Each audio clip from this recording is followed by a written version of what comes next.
What's up, everybody? Welcome back to another video right here, Chris's MMA Universe. I just want to talk real quick about the main event of UFC 264, which is Poirier versus McGregor 3.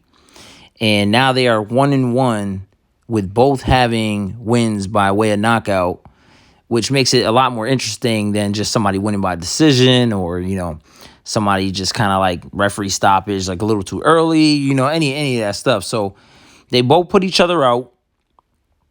As McGregor put Poirier out about 7 years ago, and then Poirier putting McGregor out just earlier this year. So, see, the thing is, with,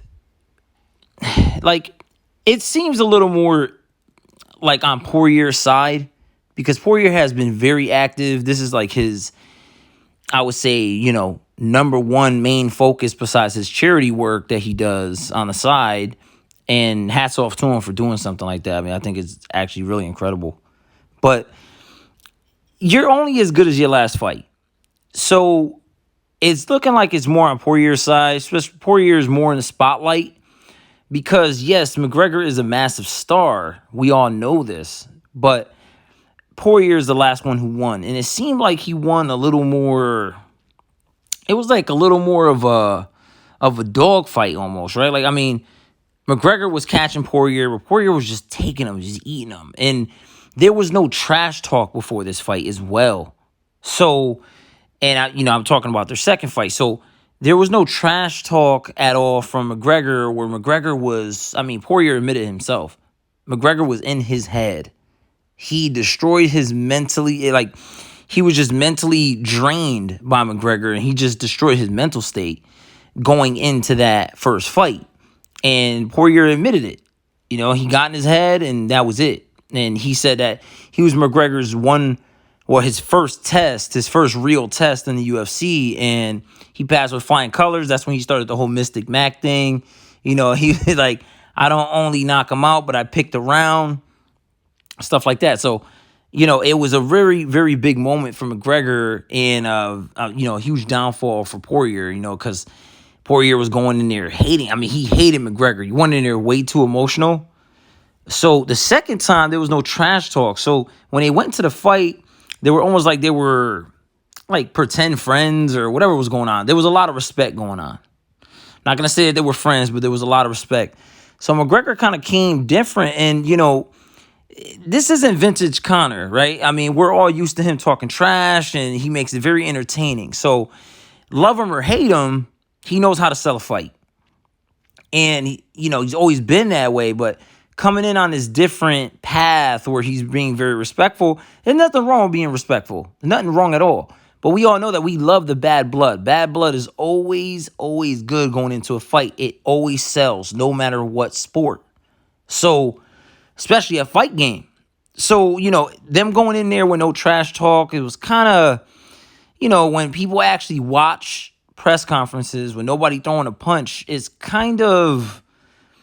entertaining to watch a press conference. I love press conferences. But when there's a little too much respect going on, it's where's the trash talk? Especially when of a fighter like Conor McGregor, of a personality like Conor McGregor, who loves to trash talk, coming in a little different. Now, we're thinking he's not going to trash talk. Oh, yeah, he's definitely going to lose. Can't really say that, because look what happened with Cerrone. When he fought Cowboy, there was a ton of respect. Put him away early, under a minute. But also, when Conor fought Poirier, it's something that I just wanted to point out and mention. I'm sure, all of you guys noticed. He went in there a little stiff.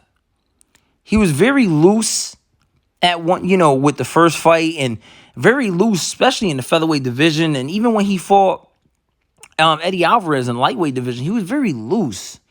Very loose, very smooth. He was so fluid, right? He just felt so comfortable in there.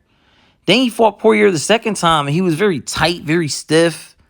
He didn't look horrible, but he didn't look like how he usually looks. He just seemed like a little too stiff. And Poirier being an active fighter, as McGregor takes off years at a time or a year at a time, you go in there and you have all these other focuses that you're on, and that's not your number one focus anymore. Where this is what made McGregor, right?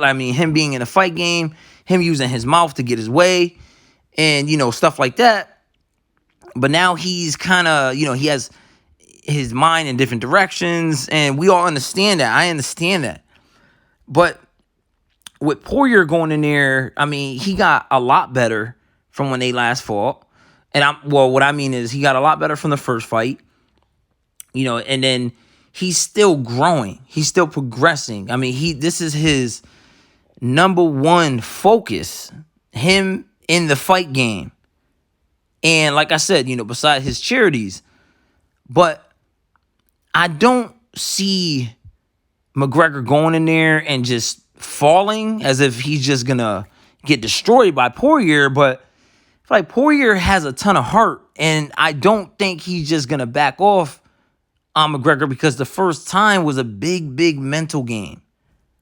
The second time, Poirier wasn't phased. There was really nothing to be phased by. McGregor wasn't shooting at him with any words or anything like that. But then they ended up going on the Twitter feed after the second fight where McGregor promised to donate money, and then there was a whole issue there. But then he finally donated $500,000 to the Boys and Girls Club and stuff like that. So, like Poirier said, charity won in the end, which is good. McGregor held up his end on donating a lot of money to charity. So I just really want to know what's going to happen in this fight. I'm so excited to see this, but I don't know if McGregor's going to be able to pull it off. Now, we all know what happened when he fought Nate Diaz the first time. It was a huge test.